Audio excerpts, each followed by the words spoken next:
सर्वांना शिवशरणात। आज आपण शिवदास माऊलीकृत वीरशैव अभंग मालिकेतील भजन मालिकेतील जो दुसऱ्या नंबरचा जो अभंग आहे, धन्य धन्य गुरु माय आज देखेले पाय, तुझ पाहता माऊली पाप ताप दैन्य गेली, तुझे वचनी अमृत झालो मी हे पूर्ण तृप्त, तुझ पाहता माऊली पाप ताप दैन्य गेली, शिवदास म्हणे दाता नाही सम गुरुनाथा, तुझ पाहता माऊली पाप ताप दैन्य गेली। या अभंगावर आपण चिंतन मांडणार आहोत आणि या चिंतन मांडण्यापूर्वी तत्पूर्वी ओम त्रैलोक्य संपदा लेख्य समुलेखन वित्तये सच्चिदानंद रूपाय शिवाय ब्रह्मणे नमः। यामाहु सर्व लोकानां प्रकृति शास्त्र पारगाम ताम धर्मचारिणी शंभो प्रणमाम्यं परशिवम्। अखंड मंडलाकारं व्याप्तयेन चराचरं तत्पदं दर्शते येनं तस्मै श्री गुरवे नमः। अज्ञानतिमिरान्धस्य ज्ञानाञ्जनशलाकयां चक्षुर्मिलितं तस्मै श्री गुरवे नमः। अनंत कोटी ब्रह्मांड नायक भगवान शिवप्रभूच्या चरणी नतमस्तक होऊन माझे गुरुवारी डॉक्टर नंदिकेश्वर शिवाचार्य गुरु माऊली पुणेकर यांच्याही दिव्य चरणी असणार नतमस्तक होऊन 16व्या शतकामध्ये ज्यांनी ज्ञानाची ज्योत लावली, आपलेल्या वीरशैवांना निजू नका जागा जागा आपल्या स्वधर्माने वागा ही हाक देऊन ज्यांनी उठवलं आणि संप्रदायाचं महत्त्व पटवून देऊन भगवान शिवाच्या भक्तीचा प्रसाद ज्यांना प्राप्त करून देण्यासाठी अनंत अभंग रचना साहित्य रचना ज्या सद्गुरूंनी केली, ज्या माऊलींनी केली, त्या कपिलधार निवासी संजीवन समाधीराज मनमत माऊलीच्या दिव्यचरणी नतमस्तक होऊन राष्ट्रसंत गुरुवर्य शिवलिंग शिवाचार्य महाराज यांच्या हे दिव्यचरणी नतमस्तक होऊन आजच्या या चिंतनासाठी निवडलेला जो अभंग आहे तो अभंग श्री संत मनमत स्वामीच्या समकालीन असणारे संत श्री शिवदास माऊली यांचा हा अभंग या ठिकाणी चिंतनासाठी निवडलेला आहे। आणि मनमत स्वामींची ज्या आता शिवदास हे 3 शिवदास होऊन गेले महाराज, पहिले बीडकर शिवदास माऊली, त्याच्यानंतर सोलापूरकर आणि शिंगणापूरकर ही 3 शिवदास माऊली होऊन गेले संत। आता यामध्ये अनेक संभ्रम आहे। आरती लिहिणारे मनमत माऊलीची ज्यांनी आरती लिहिली ते शिवदास माऊली हे बीडचे, त्याच्यानंतर शिवपाठ लिहिणारे बीडचे शिवदास माऊली, त्याच्यानंतर अनेक अभंग ज्यांचे सापडले, पुरावे सापडले, अभंग सापडले ते शिवदास माऊली अजून म्हणजे कुणाचे आहेत याबद्दल संभ्रम आहे, संशोधकांना सुद्धा संभ्रम आहे। त्याच्यानंतर मनमत माऊली जो शिवपाठ लिहिला हे पण बीडचेच शिवदास माऊली असे समजले जातात। त्याच्यानंतर सोलापूरच्या शिवदास माऊलींनी बसव पुराण आणि सिद्धेश्वर पुराण या काव्याची रचना केली। त्याच्यानंतर शिखर शिंगणापूरचे शिवदास माऊली होऊन गेले, नाभिक समाजामध्ये शिवदास माऊली होऊन गेले, त्यांनी अनेक अभंग सुद्धा लिहिलेले आहेत। आणि आता हे अभंग हे शिवदास माऊली बीडकर किंवा शिवदास माऊली शिखर शिंगणापूर यामध्ये संशोधकांमध्ये सुद्धा आणखी थोडासा संभ्रम आहे। त्यामुळं हे 3ही शिवदास माऊली असणारे वीरशैव संप्रदायाचे एक थोर संत होऊन गेले महाराज। त्यामध्ये हा अभंग शिवदास माऊली बीडकरांचा अभंग आहे आणि या अभंगाच्या माध्यमातून त्यांनी गुरुचं स्वरूप त्या ठिकाणी जाणलं, गुरुचं स्वरूप त्या ठिकाणी सांगितलं। तर या ठिकाणी असणार आता गुरु कोणाला म्हणावं, जो अज्ञानापासून ज्ञानापर्यंत जो घेऊन जातो त्याला गुरु म्हणावं, जो शिष्याला अंधारापासून उजेडामध्ये घेऊन जातो त्यांना गुरु म्हणावं। अशाच गुरुचं वर्णन या ठिकाणी असणार शिवदास माऊलींनी अभंगाच्या माध्यमातून केलेलं आहे। आता ते अभंगाचं कसं आहे, अभंगाचं स्वरूप जाणून घेणं हे आम्हाला महत्वाचं।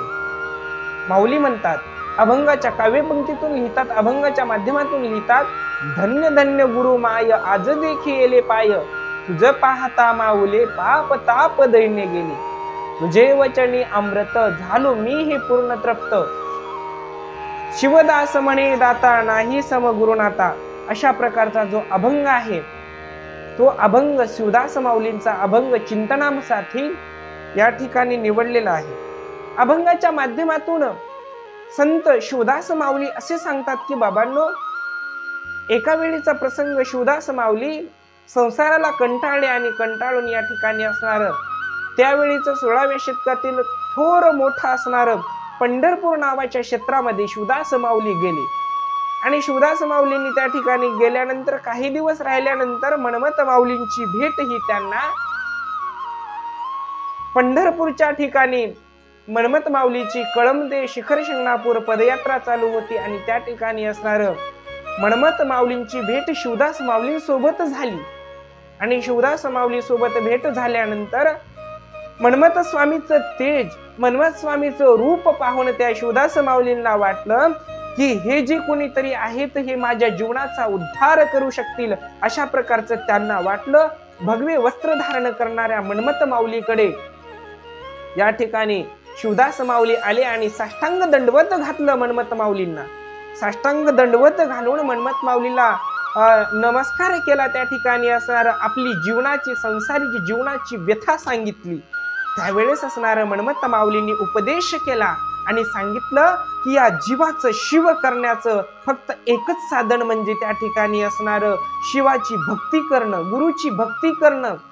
या ठिकाणी असणार मनमत माऊलींनी शिवदास माऊलींना उपदेश केला आणि त्या ठिकाणी शिवदास माऊलींनी या ठिकाणी असणार शिवदास माऊलींनी त्यांना गुरु स्वीकारलं, गुरु मानलं मनमत माऊलींना. आणि गुरु मानून त्या ठिकाणी असणार अनुभूती घेतली, शिव दीक्षा घेतली, शिव संस्कार घेतले आणि मनमत माऊलींच्या प्रमाणे वागू लागले. शिवदास माऊली जीवन जगत असते वेळी त्या ठिकाणी सांगायला लागले, म्हणायला लागले आणि या ठिकाणी अनुभव त्यांना आला आणि अनुभवाच्या माध्यमातून म्हणायला लागले की बाबांनो, या जीवनामध्ये असणार धन्यता कुणाला आहे ती फक्त सद्गुरूंना आहे. कारण सद्गुरू अज्ञान रूपी जीवाला ज्ञानाच्या प्रकाशामध्ये घेऊन जातात आणि त्यांच्या एवढा मोठा देव सुद्धा त्यांच्यापेक्षा लहान आहे. आणि अशा प्रकारचे माझ्या जीवनामध्ये सद्गुरू म्हणून मला मनमत माऊली लाभले आणि या ठिकाणी माझ्या जीवनाचा काया पालट होऊन गेला. म्हणून अनुभवातून त्यांनी अभंगाची रचना केली. अभंग असा लिहिला, धन्य धन्य गुरु माय आज देखिले पाय. माऊली म्हणायला लागले की मी धन्यता कुणाला देतो? धन्यता मी सद्गुरूंना देतो. आणि सद्गुरूंना धन्यता का देतो? तर त्या ठिकाणी असणार माझ्या गुरु माऊलींनी मला या ठिकाणी असणार त्यांचे मी पाय पाहिले. धन्य धन्य गुरुमाय आज देखील पाय. गुरु माऊलींच्या कृपेमुळे, गुरु माऊलींच्या सानिध्यामुळे, या मनमत माऊलीमुळे माझ्या जीवनाचं कल्याण झालं. मग काय झालं? दुसऱ्या चरणात म्हणतात, तुझं पाहता माऊली पाप ताप दैन गेले. माऊली म्हणायला लागले की बाबा मी काय केलं? तर या ठिकाणी माझ्या मनमत माऊलीचं स्वरूप पाहिलं आणि तुझं पाहता माऊली पाप ताप दैन हे सगळं निघून गेलं. माझं जे काही पूर्व संचिताचं कर्माचं जे पाप होतं ते सुद्धा निघून गेलं. माझ्या जीवनामध्ये जो काही त्रिविध ताप होते हे सुद्धा मनमत माऊलीच्या दर्शनाने निघून गेले.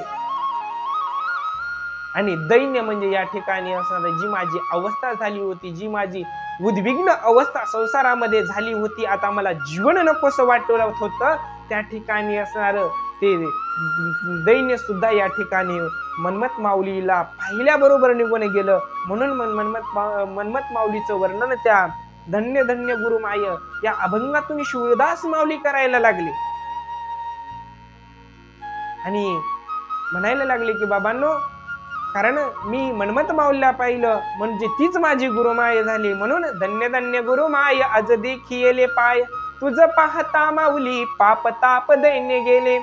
कशामुळे दैन्य गेलं याचं कारण तुझ्या वचनामध्ये अमृत होतं आणि त्या अमृतानं माझ्या जीवनाचं कल्याण झालं. म्हणून माऊली म्हणायला लागले ताप दैन्य गेले. तुझे वचनी अमृत. काय? तुमच्या वचनामधलं जे अमृत होतं, तुझे वचनी अमृत झालो मी हे पूर्ण तृप्त. मनमत माऊली तुम्ही मला उपदेश केला, तुमच्या मधलं वचनामधले अमृत माझ्या कानामध्ये गेला आणि माझ्या जीवनाचा उद्धार झाला. अशा प्रकारचं कोण? शिवदास माऊली अभंगाच्या माध्यमातून म्हणतात की बाबांनो, कारण गुरु एवढा तारणारा कोणी नाही, म्हणून गुरुला धन्यता आहे. म्हणून आणखी शेवटच्या चरणामध्ये माऊली म्हणतात, शिवदास म्हणे दाता नाही सम गुरुनाथा. कारण शिवदास म्हणतात, शिवदास माऊली म्हणतात की बाबांनो, तुमच्या जीवनामध्ये जर परिवर्तन पाहिजे असेल, जर तुमच्या जीवनामध्ये तुम्हाला काहीतरी करावं ही अपेक्षा जर असेल, तर त्याच्यासाठी एकच आहे. तो कोण आहे? सद्गुरू आहे. शिवदास म्हणे दाता. दाता म्हणजे तो देणारा. शिवदास माऊली म्हणतात की देणारा फक्त तो आहे. देणारा कोण आहे? शिवदास म्हणे दाता नाही सम गुरुनाथा. बघा माऊली काय म्हणतात? शिवदास माऊली म्हणायला लागले की बाबा, दाता म्हणजे तो भगवंत आहे, आणि तो भगवंत म्हणजेच साक्षात गुरुरूपान आहे, म्हणजे तो आमचा सद्गुरू आहे. आणि त्या मन्मथ माऊलीचं मी रूप पाहिलं, त्यांनी मला एवढं दान दिलं की ते भगवंताला, देवाला, साक्षात भगवान शिव परमात्म्याला, साक्षात भगवान श्रीहरी विष्णूला सुद्धा ते दान देणं होत नाही. एवढं दान मला त्या ठिकाणी असणारं माझ्या सद्गुरूंनी, माझ्या मन्मथ माऊलींनी दिलं. आणि या ठिकाणी अशा प्रकारचं वर्णन, गुरुच्या स्वरूपाचं वर्णन त्या ठिकाणी असणारं शिवदास माऊलींनी आपल्या काव्याच्या माध्यमातून, अभंगाच्या माध्यमातून केलं. म्हणून आमच्या गुरु माऊलीला धन्यता आहे. कारण जीवनामध्ये गुरुला आणखी अज्ञानतिमिरांधस्य ज्ञानांजन शलाकयां चक्षुर्मिलितं येन तस्मै श्री गुरवे नमः. सुंदर अशा प्रकारचे असणारे शास्त्रामध्ये असणारे श्लोक आलेले आहेत महाराज. त्या श्लोकाचा अर्थ, अज्ञानतिमिरांधस्य, अज्ञानाचा अंधकार नाहीसा करणारे म्हणजे सद्गुरू होत. तेच सद्गुरू माझ्या जीवनामध्ये म्हणजे शिवदास माऊलीच्या जीवनामध्ये मन्मथ माऊली म्हणून प्राप्त झाले, आणि त्यांच्या जीवनाचा कायापालट झाला. अशा प्रकारचे सद्गुरू तुम्हा आम्हा सर्वांना लाभावेत आणि जीवनाचे कल्याण व्हावं. अशाच प्रकारचे सद्गुरुनाथ डॉक्टर नंदिकेश्वर शिवाचार्य गुरु महाराज पुर्णेकर हे माझ्या जीवनामध्ये आले, आणि माझ्या जीवनाचा सुद्धा कायापालट झाला. हे मला सांगायला सुद्धा या ठिकाणी असणारा गर्व वाटला पाहिजे महाराज. कारण सद्गुरूंनी माझं जीवन बदलून टाकलं, एवढी ताकद सद्गुरूमध्ये आहे.